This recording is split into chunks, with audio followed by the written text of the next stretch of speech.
Welcome back to Steeped in Cinema, the podcast where we pair thought-provoking films with equally thought-provoking teas. I am your host, Brett Voyna. I got the giggles today because my wife here is with me, Megan Voyna. She's making me laugh. Say hi. Hi. Today we are celebrating Women's History Month, folks, with a film that actually might not be the first one that comes to your mind when you think of, women's history or feminist cinema, but we're gonna discuss it and see what you think afterwards. We're of course talking about Susan Stroman's The Producers, a Broadway stage production turned film adaptation, and that was actually a suggestion by one of our listeners in our Facebook group. They wanted to hear some talking about movies or Broadway shows turned into movies, and we thought we would tie it into women's history. So a film directed by a woman that was a Broadway. She also directed the Broadway version, so kind of a double hit there. In an industry that is still, of course, dominated by male filmmakers, Stroman, of course, brings her signature theatricality and comedic timing to the big screen. And of course, every episode needs the perfect tea pairing, and for this one, we have chosen the Peach Honeybush provided to us from Ohio Tea Company. It has a very smooth, comforting taste to it, but there's like a bold sweetness in there as well. Very much like Stroman's career. So it's also caffeine free, which is a perfect for an evening chat, which we are having this evening as a nice little evening chat. A huge thanks once again to Ohio Tea Company for providing our tea for us for this episode. If you are a fan of tea, and you are in the Canton, Ohio area, check out the Ohio Tea Company at 5154 Fulton Drive in Canton for incredible tea blends and pure teas as well, or you can check them out at www.ohiotco.com. So grab your tea, grab some peach honeybush or whatever beverage of choice, settle in, and let's talk cinema.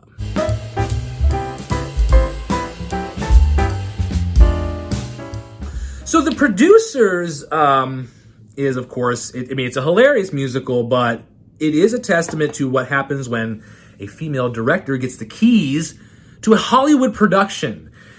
Susan Stroman is, of course, a legend in the theater world. She's a 5-time Tony Award-winning director and choreographer who brought Broadway hits like Crazy for You and Contact to life.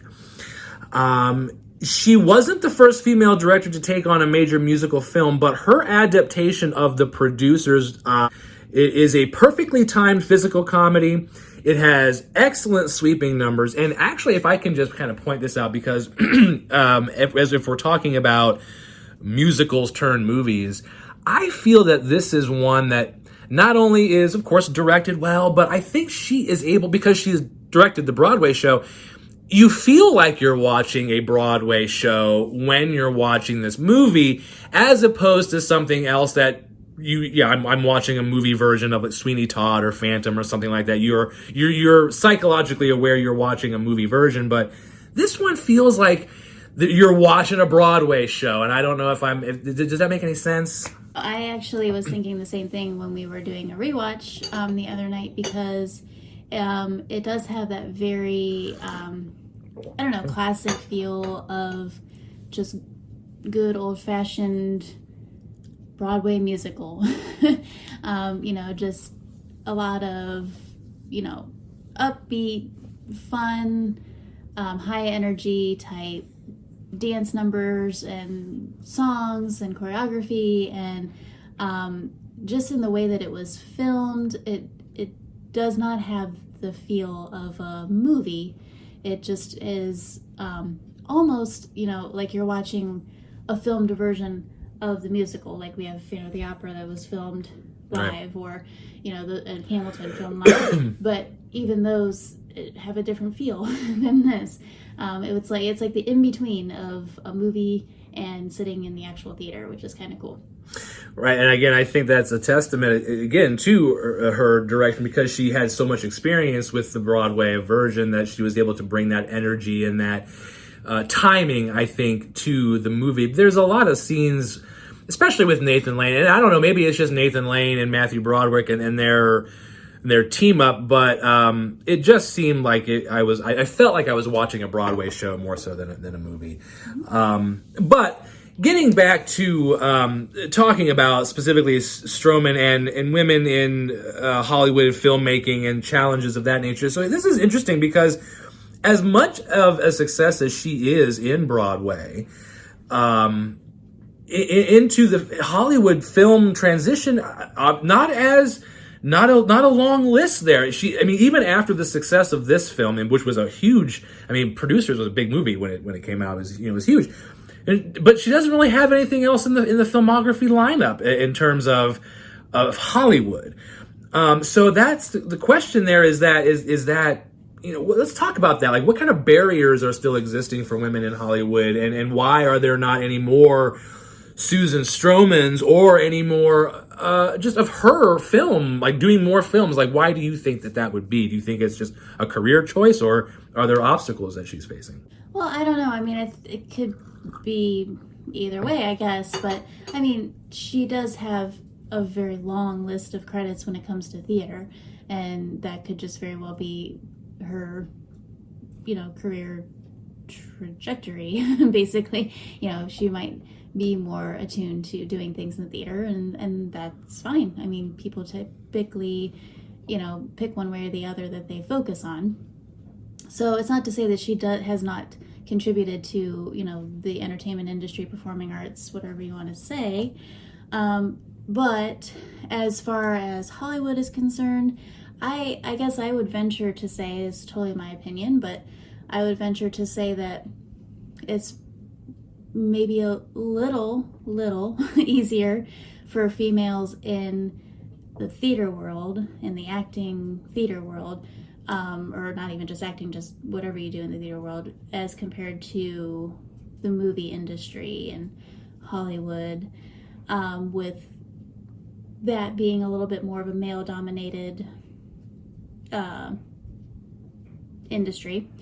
And, because when you hear the producers, you think Mel Brooks. And he wrote it, and that's fair, and credit where credit's due. Wouldn't be a thing if he did not write it first. No, absolutely, right. So, and we love Mel Brooks. But, when you hear the producer, it's always Mel Brooks is the producers. Right.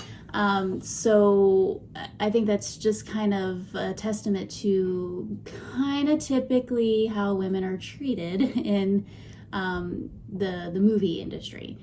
We've seen that with a lot of female directors and things like that. We've seen, even just recently, female directors that have not gotten their due for Oscars that were very well deserved, and things of that nature. So just my opinion, I think that in the theater world, it's easier for women to thrive a little more than in the movie industry. This is about two men who are attempting to swindle a bunch of women into donating money into producing a flop that they know is a flop, in an effort to sort of get their money and to keep the leftover from their investments in the production. And then also the character of Ula, who is, when you look at that character, that is just a shining example, I think, of another, how did women end up in this portrayal where you're either not portrayed, or you're not given the credit that you're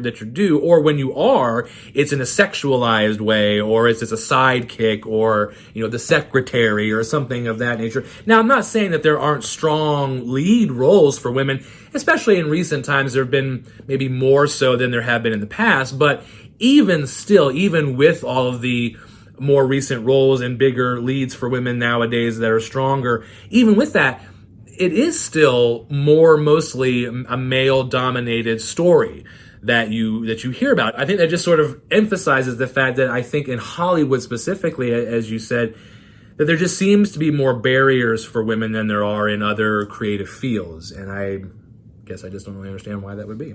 But let's talk a little bit more about Susan Stroman. And again, she has not had a long career in Hollywood and filmmaking, but she does have a pretty illustrious one in the theater and Broadway. Yeah, I guess, again, this is just kind of a testament to what we were just talking about, I guess, because I didn't realize that she had so many choreographer credits in the world, including one of my all-time favorite movies, Center Stage. So yes, Center Stage. We watch it once a day here. This is like the ultimate dance movie. If you ask any dancer and they don't know what Center Stage is, they are not truly a dancer, because every dancer in the world knows about this movie, and the choreography is amazing. And I did not realize that it was her. So it's amazing, I guess. It is amazing, I guess. In fact, she actually won the American Choreography Award for that movie. So, like, you know, it's just crazy. I've been watching that movie since literally the year it came out in 2000, and I didn't realize that was her. So she also has a lot of other choreography nominations and things of that nature for Tony Awards for her work in the theater. I mean, laundry list of credits for directing in the theater. Just, she's actually quite amazing, and she's actually done quite a bit in the theater world. So but I didn't even realize who she was until I realized she directed the producers, and then it was like, oh. Okay, see, and this is my point. So here's a woman who has all of these amazing credentials. She has all these credits in the Broadway and theater world. She's done direction. She has done choreography for a lot of big name productions in both the film and on Broadway.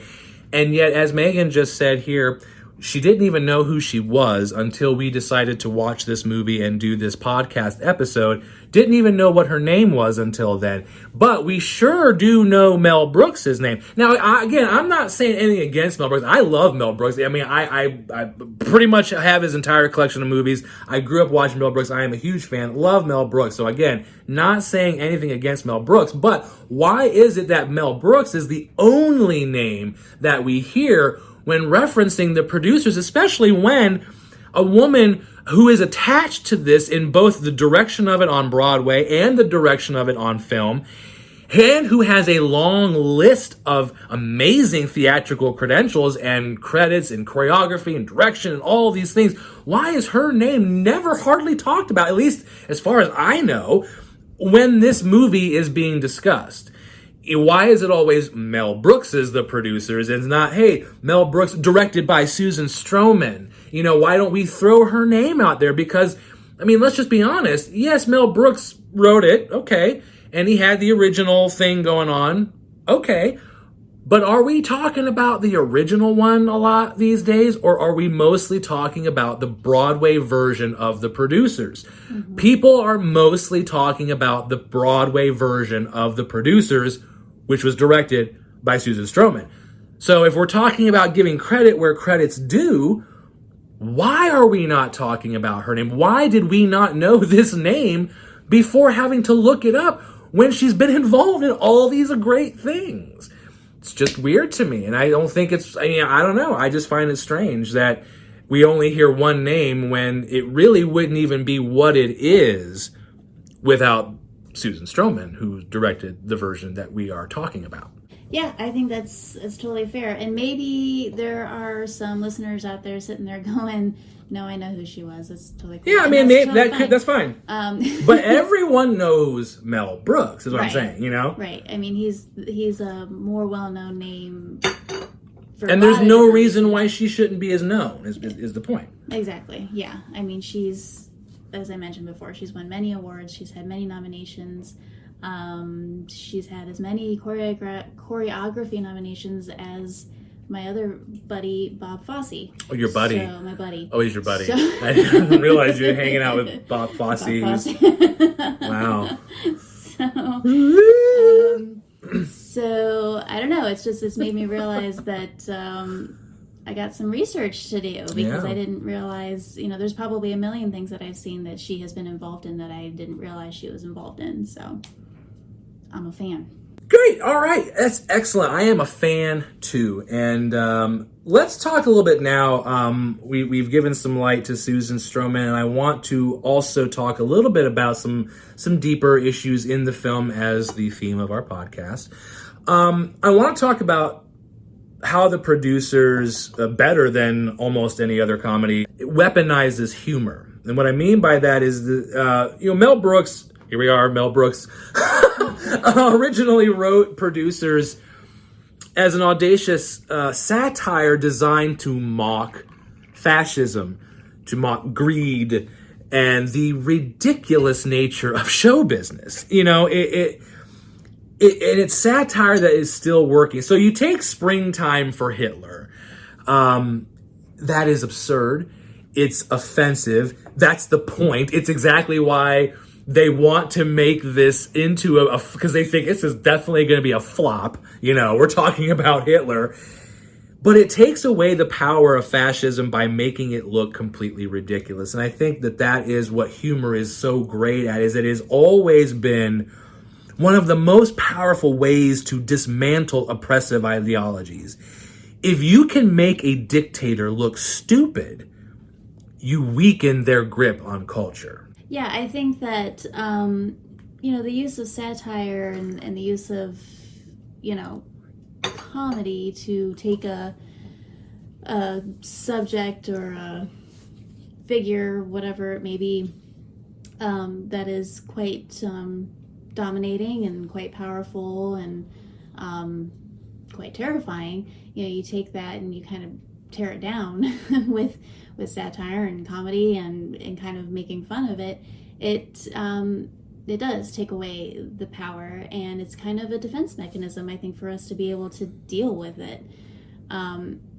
You even see it in the movie itself when, first we're clutching our pearls and we're offended and we're walking out of the theater because, oh my God, they're talking about Hitler. And then he comes out and is a very feminine, flamboyant Hitler, and they go, oh, well, then that's not scary. That's not wrong.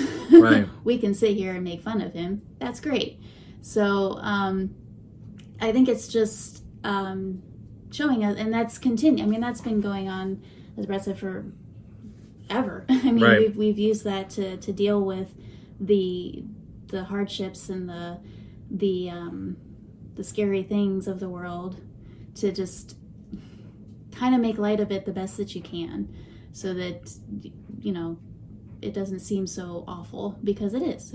So, but you take that awfulness away, you kind of just strip it of its ability to make you feel bad, to make you feel horrible, which, I don't know, poking fun at something so that you don't feel so bad, that's not really the the thing you want to do. But when it comes to this type of thing, I think it's not so much of making ourselves feel bad. It's more like, as I mentioned, it's taking the power away from the evil thing.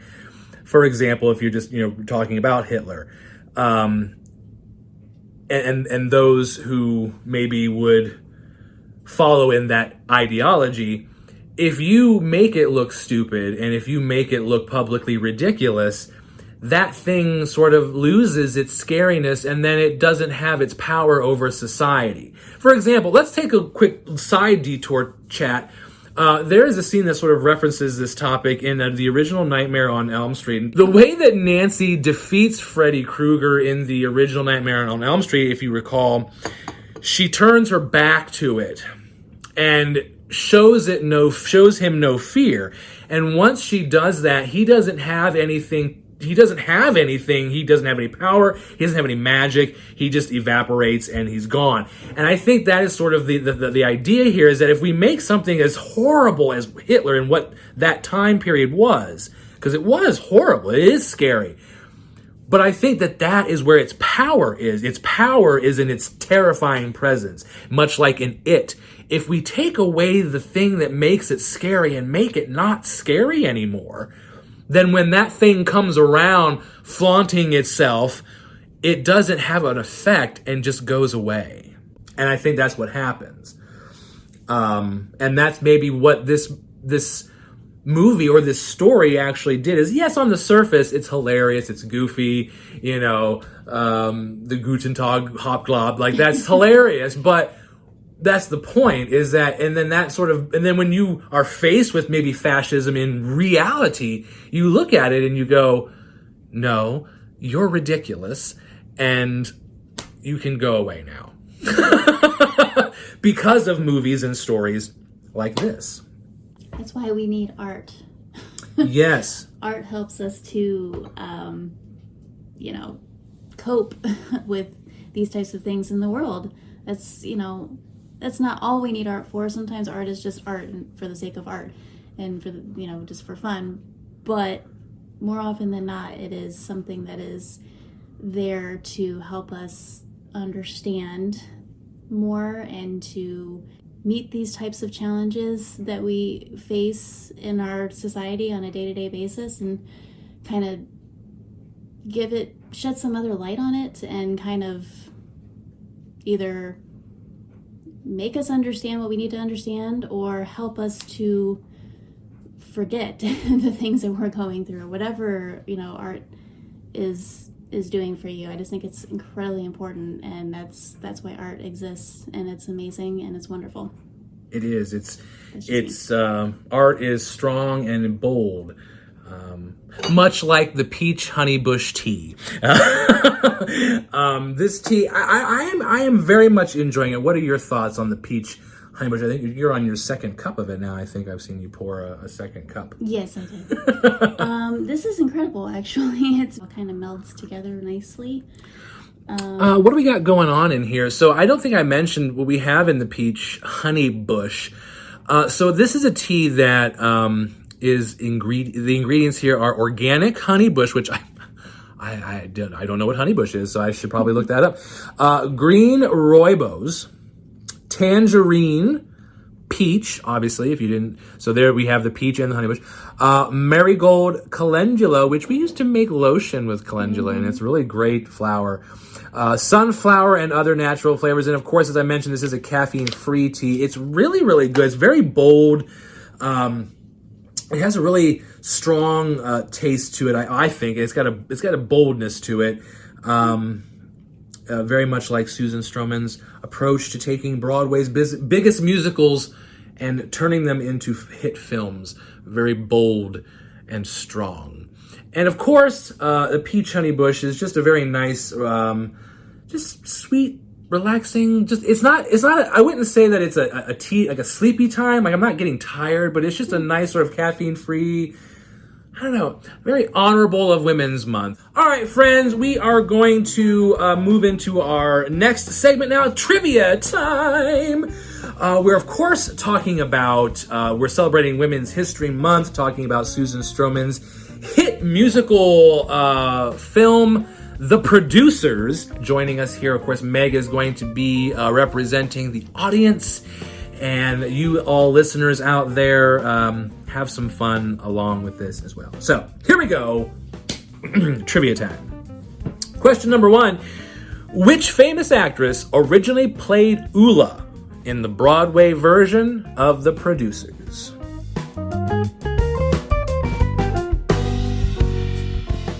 Question number 2. What was Mel Brooks' inspiration for writing The Producers in the first place?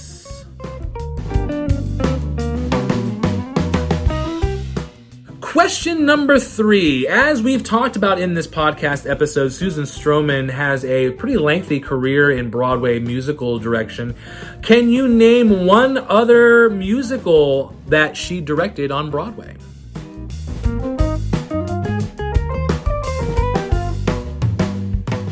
Question number 4. Nathan Lane and Matthew Broderick, star of The Producers, also starred in one other Broadway musical together.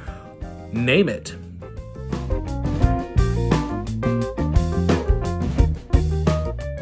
And finally, question number 5. Who was the first female director to win an Academy Award?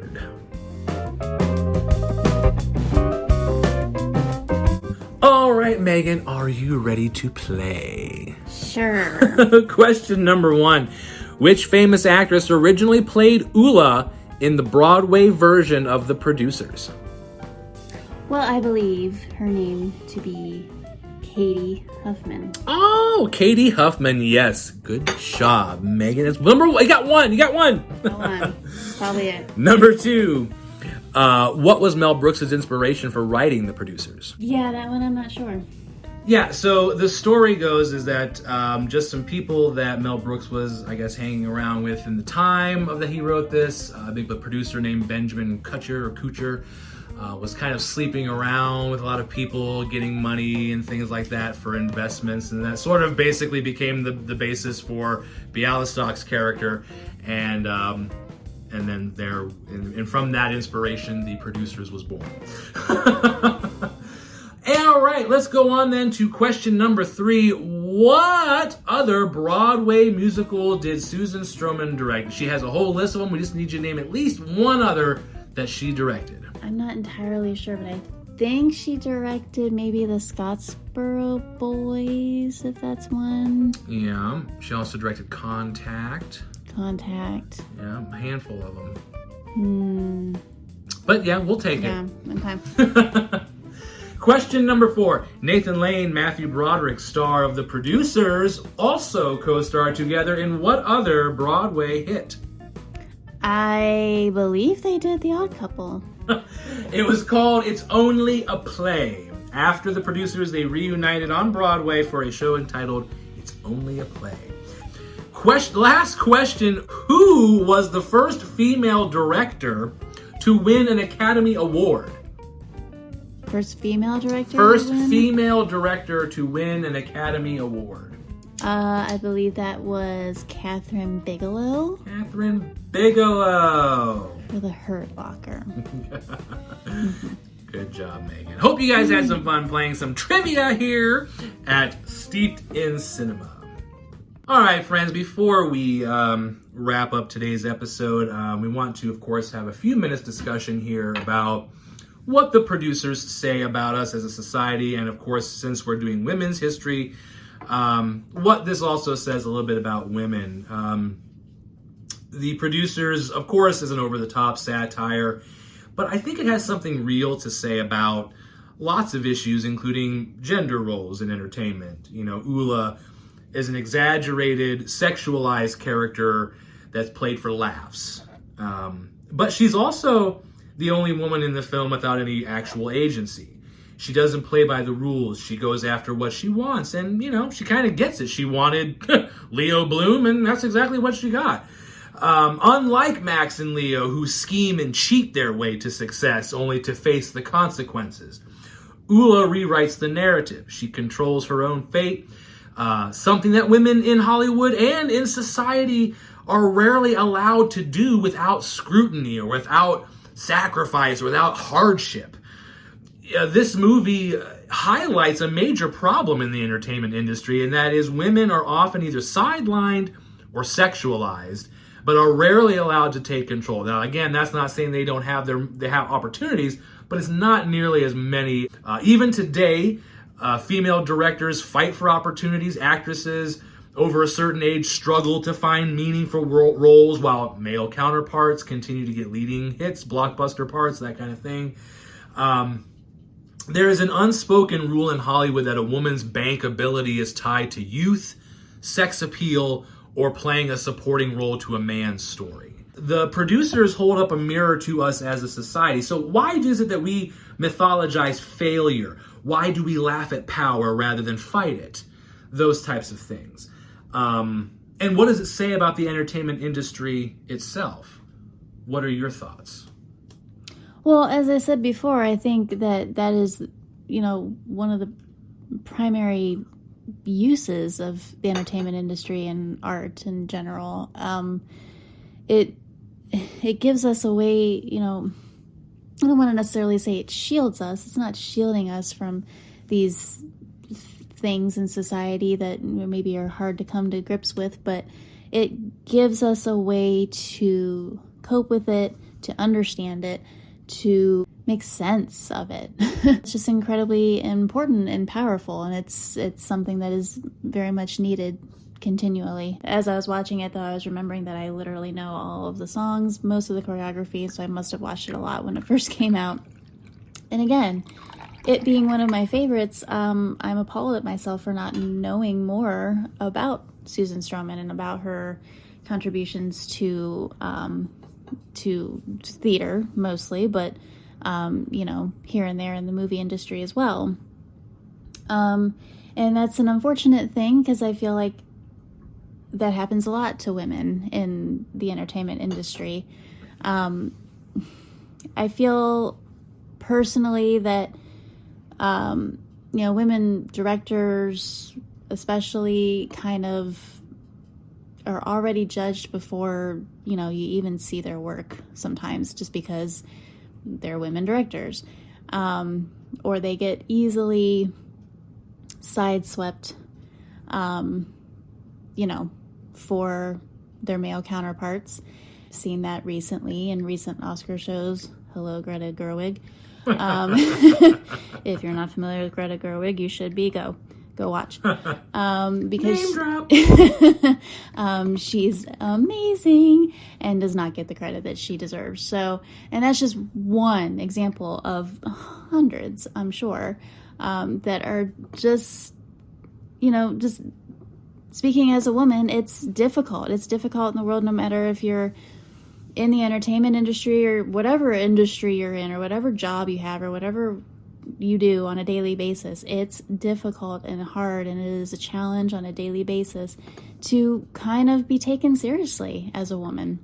And I think that that's probably one of the biggest challenges, that we all face in whatever our career path is, or whatever it is that, when you're up against a man, 9 times out of 10, the attention is going to go to the man, regardless of what you have to say. And,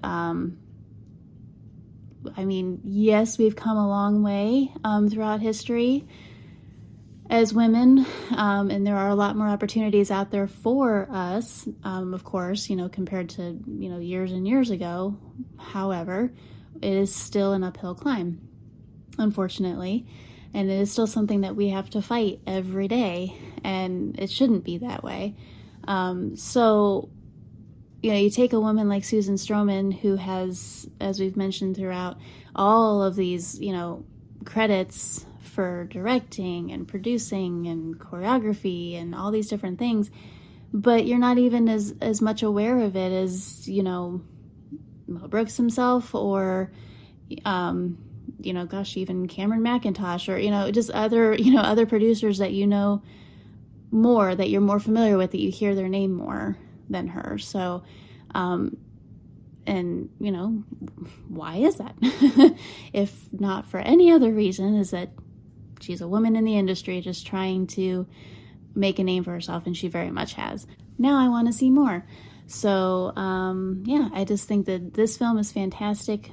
One of my all-time favorites. Very well done, and I love it.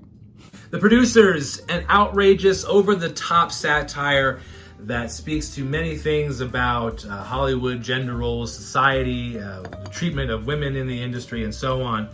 And Susan Stroman, a name in Hollywood and in Broadway that should be definitely talked about more if it's not talked about enough already.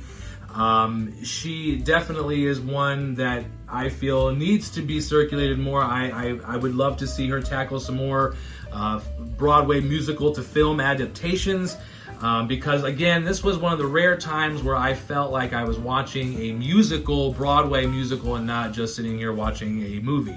And let's take a moment to reflect upon the peach Honeybush tea from Ohio Tea Company. It was a very strong and bold, yet sweet and delightful tea, very complex. Very much a big, huge thanks to Ohio Tea Company for providing the peach Honeybush today. If you love trying new teas, love loose leaf teas at great prices, check out the Ohio Tea Company at www.ohiotco.com. You definitely won't regret it. If you want to join in on the conversation, if you have an idea for a film, topic, or tea, get in touch with us, folks, on social media. We have the Steeped in Cinema Facebook group. We are also on Instagram. You can find us there. Let us know. Drop your suggestions. Keep the conversation going. We will have photos of what the peach honeybush tea looks like from today's episode. So yes, definitely engage with us. We would love to hear you guys. Thank you so much for listening to us. Make sure that you subscribe to Steeped in Cinema on Apple Podcasts, Spotify, iHeartRadio, and all major podcast platforms. And until next time, my friends, keep steeping your mind in great cinema. Cheers.